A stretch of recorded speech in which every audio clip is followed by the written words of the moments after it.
সন্দেশখালীতে তল্লাশি অভিযানে গিয়ে আক্রান্ত হয়েছেন ইডি আধিকারিকরা। সেই ঘটনায় ফের একবার রাজ্যের আইন শৃঙ্খলা পরিস্থিতি নিয়ে প্রশ্ন উঠতে শুরু করেছে বিভিন্ন মহলে। আর যেদিন সন্দেশখালীতে এমন ঘটনা ঘটছে, সে একই দিনে দেশের সেরা থানার পুরস্কারও এলো এই রাজ্যে। দেশের সেরা থানা হিসেবে পুরস্কৃত হলো হুগলি শ্রীরামপুর থানা। কেন্দ্রীয় স্বরাষ্ট্রমন্ত্রী অমিত শাহের হাত থেকে যখন দেশের সেরা থানা পুরস্কার পাচ্ছেন শ্রীরামপুরে আইসি দিব্যেন্দু দাস, ঠিক সে সময় পাশে দাঁড়িয়ে রয়েছেন কেন্দ্রীয় স্বরাষ্ট্র প্রতিমন্ত্রী নিশীথ প্রামাণিকও।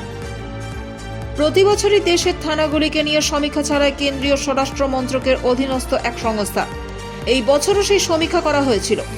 এরপর নবান্নকে চিঠি দিয়ে জানানো হয় যে দেশের সেরা 3টে থানার মধ্যে এই রাজ্যের শ্রীরামপুর থানাও রয়েছে। ক্রিসমাসের অনুষ্ঠানের সূচনায় সেই স্বীকৃতির কথা ঘোষণা করেছিলেন মুখ্যমন্ত্রী মমতা বন্দ্যোপাধ্যায়। এ বিষয়ে চন্দননগরে পুলিশ কমিশনার জানিয়েছেন, বেশ কিছুদিন আগেই সমীক্ষা করা হয়েছিল কেন্দ্রীয় সংস্থার তরফে। তাদের সমীক্ষায় বেশ কয়েকটি প্যারামিটারের কথা বলা হয়েছে। তাদের মধ্যে ছিল জনগণের পরিষেবা দেওয়া, মানুষের সঙ্গে পুলিশের সম্পর্ক, থানা চত্বর কতটা পরিষ্কার পরিচ্ছন্ন এবং উন্নত পরিষেবার মাধ্যমে কতটা জনগণের কাছাকাছি পৌঁছে যেতে পেরেছে পুলিশ, সেই ধরনের বিষয়গুলি। দেশের 3টে সেরা থানার মধ্যে শ্রীরামপুর স্থান পাওয়ায় স্বাভাবিকভাবে খুশি চন্দননগর পুলিশ কমিশনারেটের কর্তারা।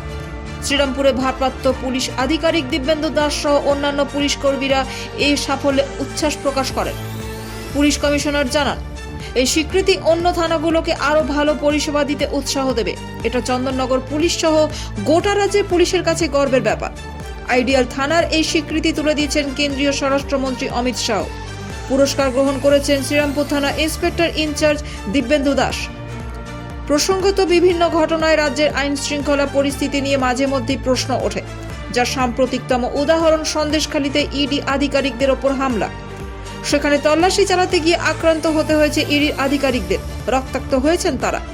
সেই ঘটনায় তোলপাড় পড়ে গিয়েছে গোটা রাজ্য জুড়ে। কোনো কোনো সময় পুলিশের বিরুদ্ধে রাজ্যের শাসক দলের হয়ে কাজ করার অভিযোগও তোলেন বিরোধীরা।